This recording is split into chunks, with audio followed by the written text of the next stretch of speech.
Meus amigos, eu tomei uma cautela muito grande para fazer este vídeo da Raizen, porque eu tenho dois amigos que investem neste ativo e que com certeza vão ver esse vídeo e perceber se houve aqui uma certa melhoria ou não nos resultados da empresa. E claro, me parece que a visão não deve ser de curto prazo, mas sim no longo prazo, porque tem muita coisa para acontecer nessa empresa e me parece que hoje, nos atuais preços, na casa ali de seus 2,70, não existe reflexo do que a empresa pode trazer no futuro. E eu não estou falando daqui 10, 15, 20 anos, eu estou falando de 2, 3 anos para ela trazer grandes resultados para nós. Então vamos começar pelo básico, olhando aqui o próprio resultado trimestral, porque aqui tem algo que é muito importante da gente entender. Vamos lá. Primeira coisa que eu acho que vale a pena a gente entender. Receita cresceu 23%. Por quê? Porque nós vamos entender que existem basicamente projetos, e aí eu vou colocar como projeto 1 até o projeto número 9, que basicamente são plantas industriais.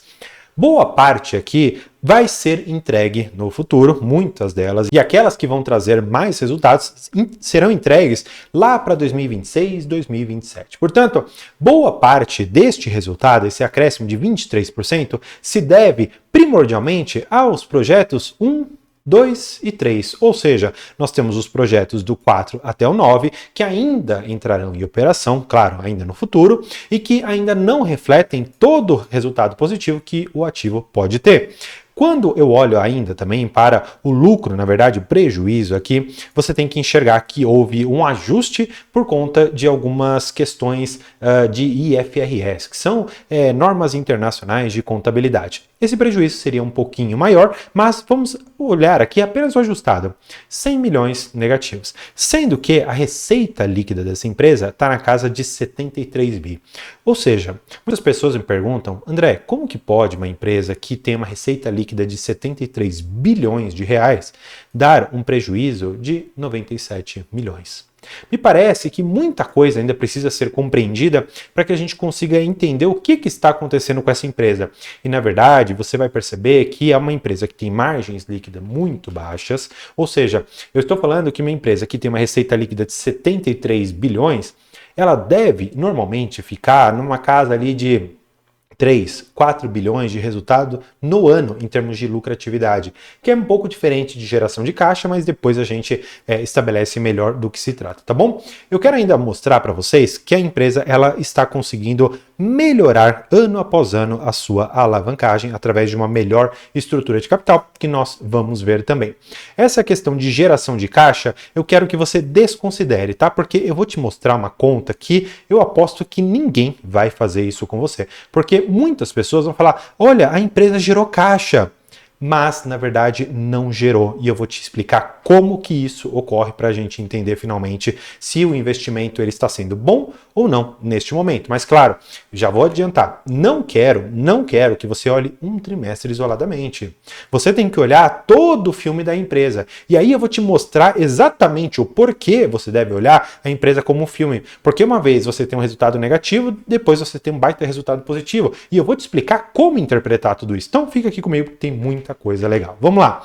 Falando agora, especialmente de cada uma das linhas de negócio, eu vou trabalhar as, vamos dizer assim, 3 principais, tá bom? Eu vou trabalhar o etanol de segunda geração, eu vou trabalhar a questão basicamente da produtividade agrícola, que aí a gente pode jogar essa produtividade agrícola tanto para açúcar quanto para etanol, e vou também falar da parte de mobilidade, que é a parte basicamente dos postos Shell, tá bom? Então, vamos lá. Para que a gente comece, eu gosto muito dessa ideia aqui do etanol de segunda geração, porque eles tiveram uma expansão na produção de 15 milhões de litros, representando um aumento de 74%. Gente, isso é magnífico, magnífico, porque quando você percebe que uma das principais teses da empresa para crescimento futuro, que é o etanol de segunda geração, ele cresce nesse tanto, poxa, é muita coisa. Sabe por quê?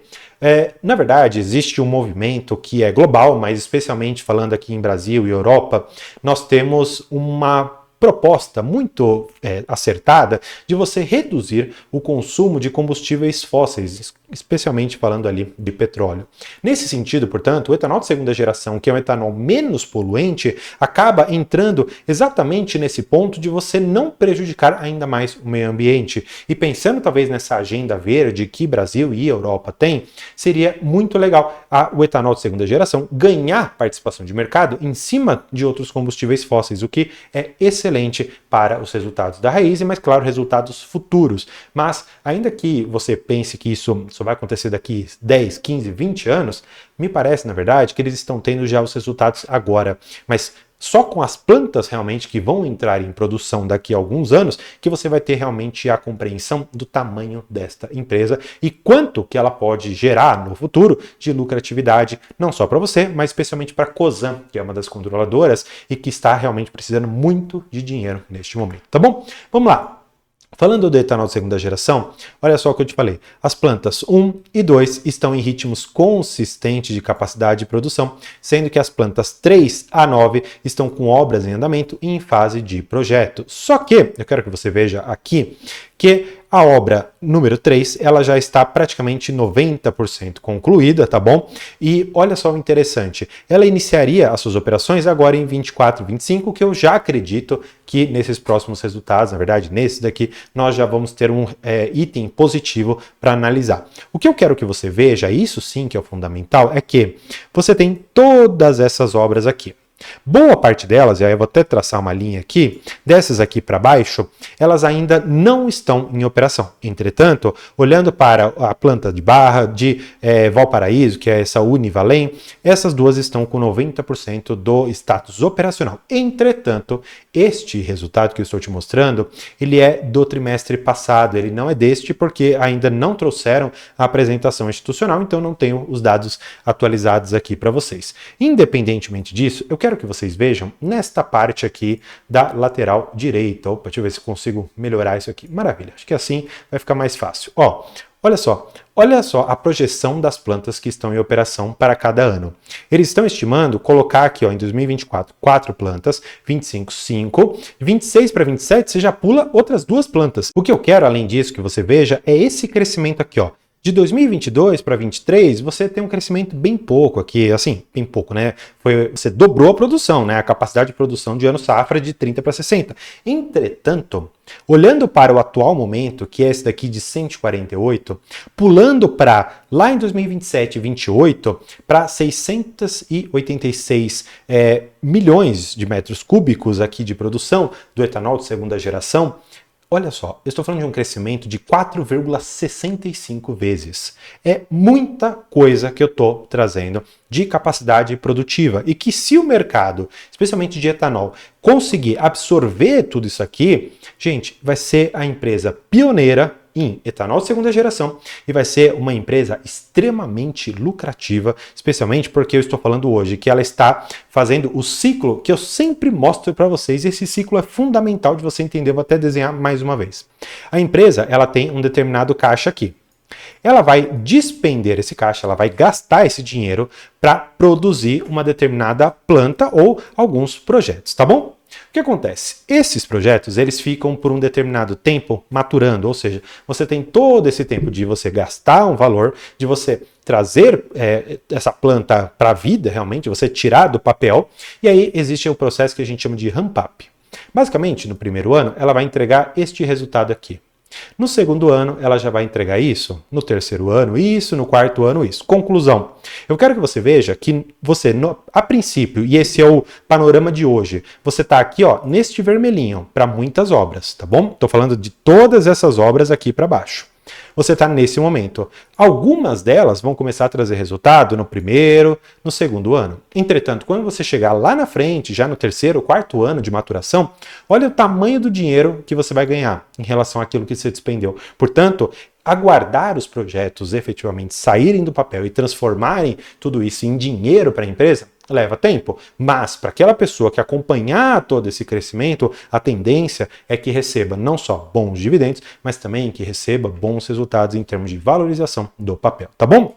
Vamos falar agora um pouco do que eles trouxeram dos destaques operacionais, né? Eles trouxeram para a gente que eles tiveram um relevante crescimento no volume de negócios e materialização na expansão do programa de etanol de segunda geração a partir da comercialização dos volumes gerados na planta 2 Bonfim. Ou seja, só com aquela, vou colocar bem entre aspas, com aquela plantinha, tá bom? Que é de Bonfim, que trouxe uma capacidade nominal de 82 milhões de metros cúbicos, eles já tiveram um salto, olha só, vamos mais uma vez, tiveram um salto significativo, como eles colocam aqui. E aí, eles falam que em breve as plantas 3 e 4 iniciarão suas operações já incorporando o aprendizado que obtivemos até aqui. Ou seja, para esse curto prazo, nós já teremos essas duas novas plantas, acrescentando outros aqui 164 milhões de metros cúbicos de etanol de segunda geração. Ou seja, no curto prazo, você vai ter muitos bons resultados que devem vir destas duas plantas que eles estão trazendo aqui, tá bom? Eles falam ainda de alguns eventos que impactaram a sua receita, tá bom?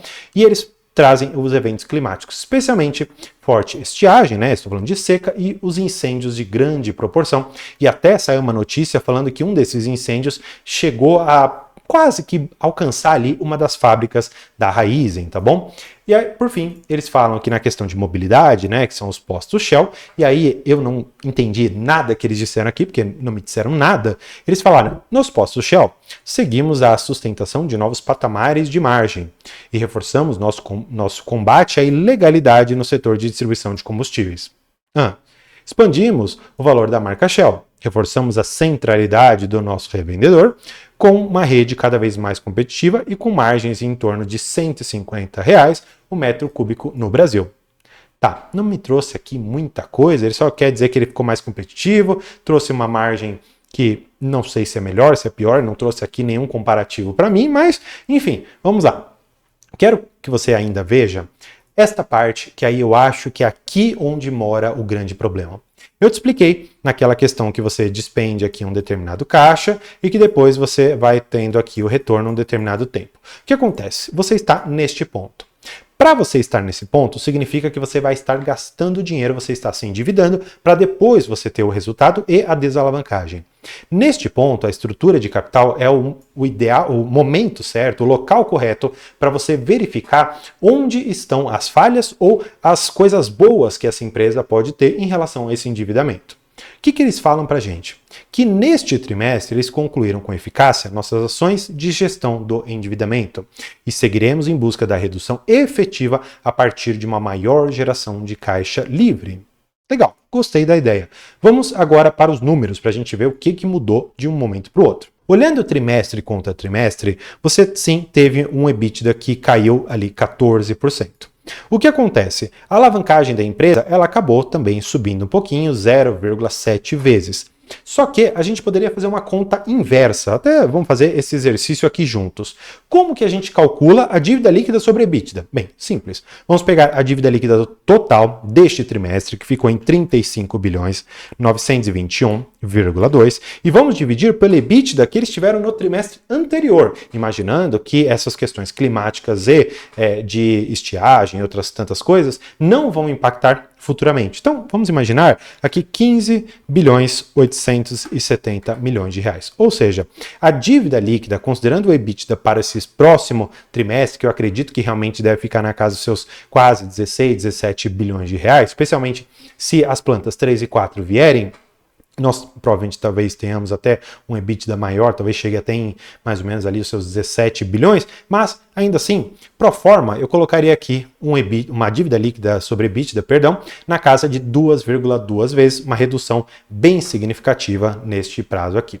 Além disso, eles falam sobre o prazo médio ponderado do endividamento, ou como algumas pessoas podem até chamar, que seria o duration, tá? O que significa isso? Significa que antes, tá? No trimestre anterior, eles tinham, na verdade, aqui uma obrigação de pagar o empréstimo que eles contraíram em 4 anos. O principal do empréstimo, tá? Os juros eles podem se alongar um pouquinho mais. Ponto é que agora eles não vão ter que pagar tudo em 4 anos, num período tão curto. Eles vão alongar agora para 6 anos. Imagina só se eles conseguirem fazer isso e jogar, por exemplo, para 7, 8 anos. O que você deve levar em consideração e que é um ponto também importante. Você alongar a dívida significa que você vai pagar mais juros. Porque quanto mais longa é a sua dívida, consequentemente também são maiores os juros que você paga, porque você fica contando em cada período um determinado valor que vão incidir ali juros, correção monetária e essas coisas todas, tá bom? Vamos dar sequência para mostrar ainda essa questão do cronograma de amortização, porque boa parte do caixa da empresa será consumido agora. Ela tem aqui dívidas de curto prazo de 10 bilhões, sendo que ela tem 13,8 em caixa. Ela tem a capacidade de pagar ainda uma parte do ano que vem, mas a partir de 2026 em diante, ela não terá esse caixa. Só que em 2026 ela vai contar já com 6 plantas novas para trazer algum caixa para ela conseguir fazer frente a todos esses investimentos, tá bom? Por fim, eu quero mostrar uma última coisa para vocês que eu mostrei que faria a conta e neste momento é muito importante você entender o que eu quero te dizer. Eu quero te mostrar uma diferença muito grande que a empresa tem aqui em geração primária de caixa, que é algo totalmente diferente de fluxo de caixa livre, tá bom? Vamos lá.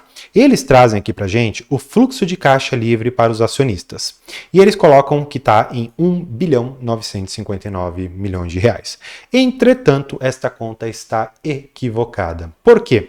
Eu até fui olhar num livro que eu escrevi, que inclusive está o link aqui na descrição, caso você queira dar uma olhada, conhecer realmente um livro bastante aprimorado a respeito de balanço patrimonial, demonstrativo de fluxo de caixa e demonstrativo de resultados. Lá eu mostro como fazer boa parte das contas que são fundamentais para você fazer uma boa análise. Bem, basicamente, o fluxo de caixa livre, pelo menos é o que a maioria dos livros traz para a gente, é que o fluxo de caixa livre ele é igual a o fluxo de caixa operacional menos o CAPEX, que é basicamente investimentos que a empresa faz para crescer. Portanto, neste caso aqui, eu teria que considerar o fluxo de caixa operacional menos o meu CAPEX. Ou seja, neste caso aqui, a empresa, em grandes números, ela teve uma redução, ou seja, o fluxo de caixa livre para o acionista ficou em menos negativo, menos 2 bilhões e 100 milhões de reais.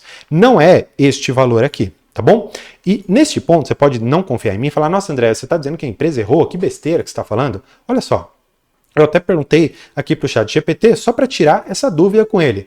É correto incluir no cálculo de fluxo de caixa livre os valores advindos do fluxo de caixa de financiamentos? Não é comum incluir. Por quê? E aí eu preciso te explicar. O fluxo de caixa de financiamentos, ele considera, por exemplo, você captar dívida. Será que captar dívida é a mesma coisa que gerar caixa através da sua operação? Vamos tentar melhorar isso daqui. Imagina que você tem uma padaria, você consegue, por exemplo, gerar ali R$100 por dia. Só que aí, um determinado dia, você pega ali um empréstimo de R$6.000. Tá certo eu dizer que o meu fluxo de caixa livre é de aproximadamente R$6.100? Não, porque financiamento, ou seja, empréstimo, não é dinheiro que você gera das suas operações. Não é um dinheiro que você pode optar em pagar a dívida ou em distribuir para o seu acionista, para o seu colaborador como dividendos. Então, é muito fundamental e muito importante você compreender essa diferença e não imaginar que o fluxo de caixa livre realmente é o que eles estão colocando aqui. Bem, vamos voltar aqui para a gente então entender o que eles fizeram, tá? Basicamente, eles somaram os 3 principais indicadores, que são fluxo de caixa operacional, fluxo de caixa de investimentos e fluxo de caixa de financiamentos. Vamos fazer a conta para ver se vai bater? Ó, eu tenho 193,6 milhões, menos o fluxo de caixa de investimento de 2 bilhões 771,4 e a gente agora soma aquele valor de financiamento de 4 bilhões 536,8, ou seja, bateu exatamente o fluxo de caixa aqui dos acionistas. Entretanto, como eu te falei, eu vou te dar uma sacada que vai além disso daqui, porque muita gente não vai saber analisar isso, e é uma pena, porque, querendo ou não, a Raizen, por mais que ela tenha um preço muito convidativo de R$2 uma ação, ela não é uma empresa fácil de você compreender. Porque se você não tiver o conhecimento básico de fluxo de caixa, de DRE, você não vai conseguir ter um resultado positivo nos seus investimentos. Vamos lá. E aí você pode cair em algumas besteiras de mercado e com certeza eu vou ver vários vídeos que vão falar muita besteira. Mas vamos lá. O que eu quero te mostrar? Olhando aqui para o EBITDA da empresa, eu quero que você perceba esta linha aqui, contas a receber e adiantamentos de clientes. Por que está negativo? Isso significa que esse dinheiro não entrou no bolso da Raizen. Isso significa que ela vai ter ainda contas a receber. E o que acontece? Muito provavelmente você vai ver nos próximos 2, 3 trimestres que este valor de contas a receber vai vir positivo aqui, vai vir positivo aqui. Por quê? Vai significar que a empresa efetivamente recebeu aquilo que ela não recebeu agora. Vamos fazer um exercício contrário, tá bom? E aí é interessante você compreender o que eu vou te mostrar. Ela não te disse aqui que ela teve um fluxo de caixa operacional de 193,6? Vamos imaginar que ela tivesse recebido todas essas contas a receber que ela colocou aqui. Então eu pegaria esses 4 bilhões 329,9 mais 193,6. Este seria meu fluxo de caixa operacional.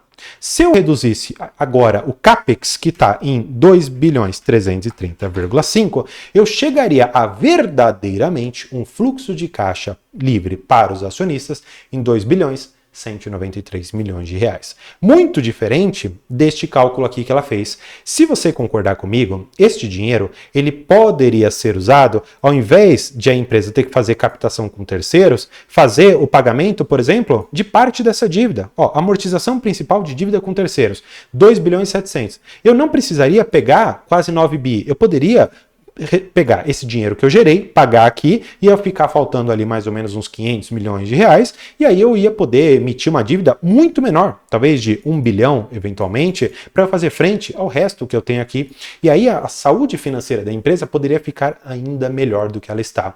Entretanto, eu quero que você perceba que, ainda que não seja fácil compreender tudo isso aqui, o canal ele está totalmente aberto para que você tire suas dúvidas e, claro, obtenha todo o conhecimento necessário para você investir com as informações de qualidade. Por isso que eu peço sua inscrição e para você continuar seus estudos, também vou deixar esse vídeo aqui que é muito importante. Então, por hoje é isso. Muito obrigado e tchau!